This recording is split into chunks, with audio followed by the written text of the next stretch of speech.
প্রিয় দর্শক, সবাইকে ভিওডি বাংলার পক্ষ থেকে পবিত্র মাহে রমজানের শুভেচ্ছা। সংরক্ষিত নারী আসনে প্রার্থীদের প্রত্যাশা নিয়ে নিয়মিত আয়োজন, সংরক্ষিত আসনের মনোনয়ন প্রত্যাশীদের মতামত।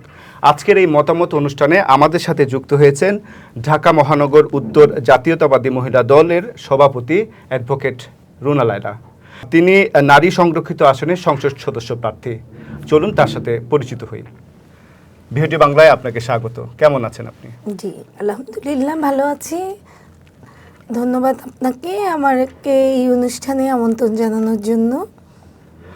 যেহেতু আপনি সংরক্ষিত আসনের সংসদ সদস্য প্রার্থী, সে জায়গায় আপনাকে অনেক প্রশ্ন করবার আছে। আমি প্রথম প্রশ্নে একটু যেতে চাই যে আপনি নির্বাচিত হলে কোন কোন বিষয়ে নারীরা বেশি অগ্রাধিকার পাবে?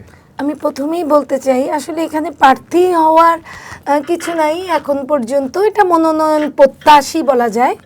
আরেকটা বিষয় হচ্ছে মনোনয়ন প্রত্যাশী এ কারণেই আমরা চাই যারা 17 বছর মাঠে ছিলাম এবং যাদের দলে কন্ট্রিবিউশন আছে, আমরা রাজপথ থেকে উঠে আসা এবং যোগ্য শিক্ষিত, দেশকে কিছু সার্ভ করতে পারবো। আমরা চাই যে নতুন পুরাতনের মিশ্রণে নতুনের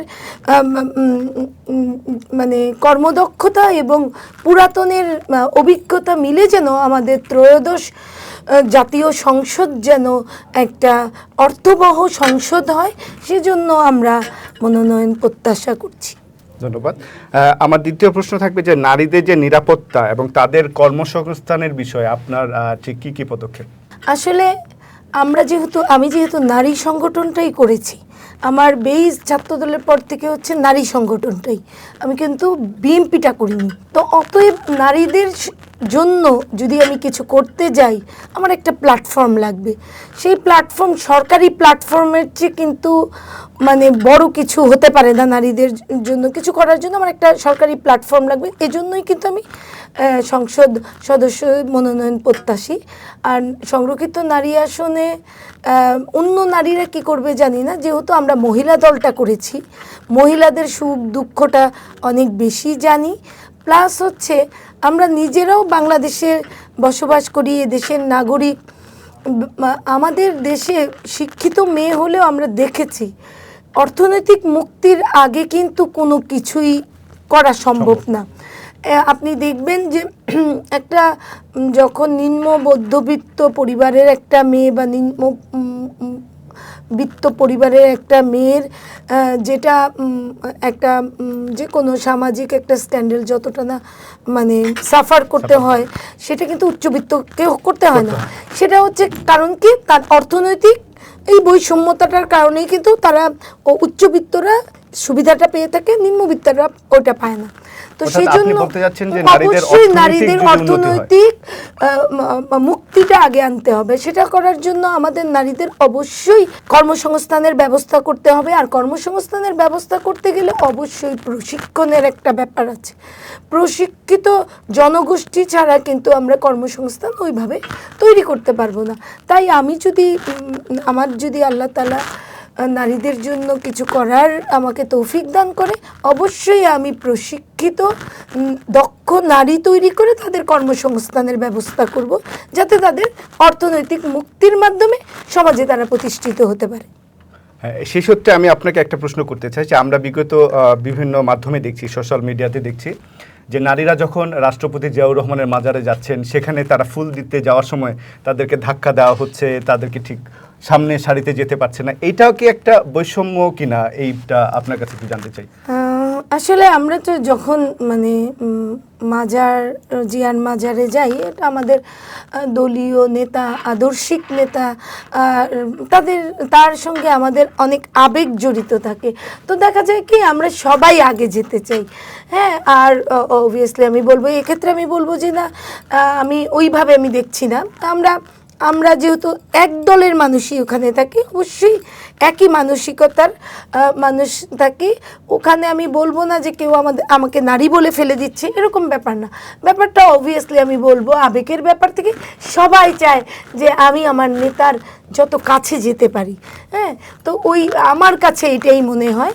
আর অবভিয়াসলি নারীরা আমরা একটু পুরুষের চেয়ে দৈহিকভাবে শক্তিতে কম, তো যেহেতু একটা আবেগের বিষয় চলে আসে, পুরুষদেরও হয়তো বা কন্ট্রোল থাকে না, আমরাও চাই আগে যেতে। এইটা আসলে তেমন কোনো ইস্যু না। আচ্ছা, আমার কাছে তেমন কোনো ইস্যু মনে হয় না। জি, ধন্যবাদ। আমি আপনাকে শেষ প্রশ্ন যেটা করতে চাই যে আপনার নির্বাচনী আসনে যে উন্নয়ন অবকাঠামো, সেই উন্নয়ন অবকাঠামোগুলো করতে আপনি কি ধরনের পদক্ষেপ গ্রহণ করবেন?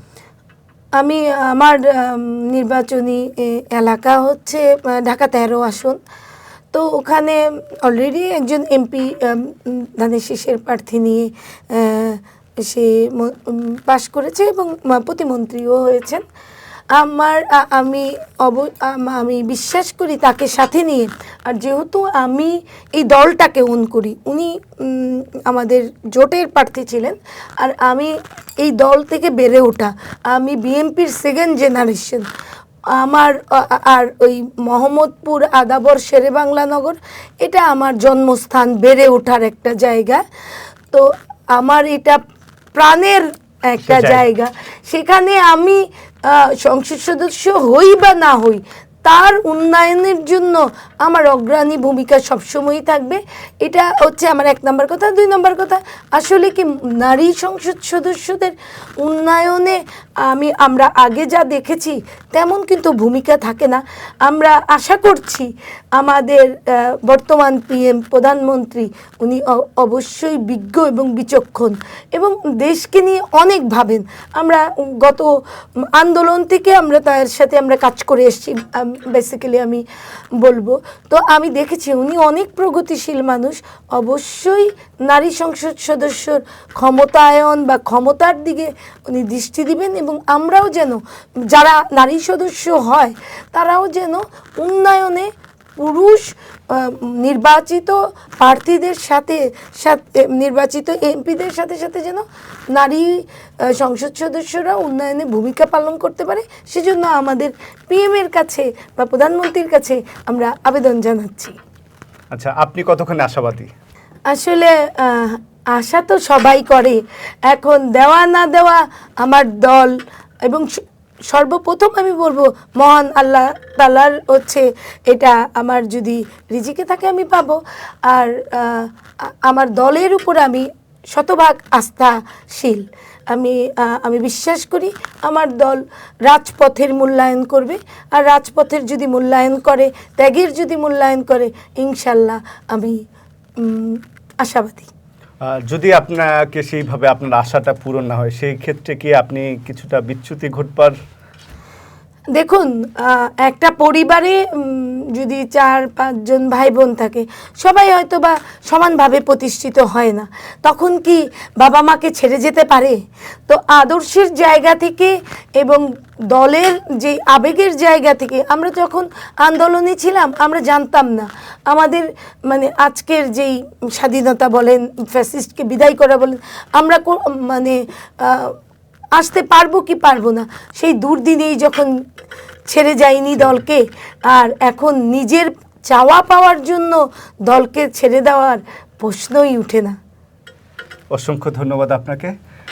দর্শক, যেমনটা বলছিলেন, যিনি দুর্দিনেই দলকে ছেড়ে যাননি, তার নারীদেরকে নিয়ে অনেক জল্পনা কল্পনা, তার যে নির্বাচিত যে আসন সেইটা নিয়ে তার যত পরিকল্পনা আমরা শুনলাম, এবং আমরা আশা করি উনি যদি মনোনয়ন পান তাহলে তিনি তার কাঙ্ক্ষিত ফলাফল এবং তার মনের মতো করে তিনি কাজ করতে পারবেন। দর্শক, এতক্ষণ আপনারা যারা আমাদের সাথে যুক্ত ছিলেন আপনাদেরকে অসংখ্য ধন্যবাদ। সেই সাথে আমি আপনাদেরকে আমাদের পরবর্তী আমাদের যে সেগমেন্টগুলো আছে এগুলো নিয়মিত দেখবার জন্য আমি আন্নুর আসাদ এখানে আপনাদের সকলের কাছে বিদায় নিচ্ছি। সকলেই ভালো থাকবেন, সুস্থ থাকবেন।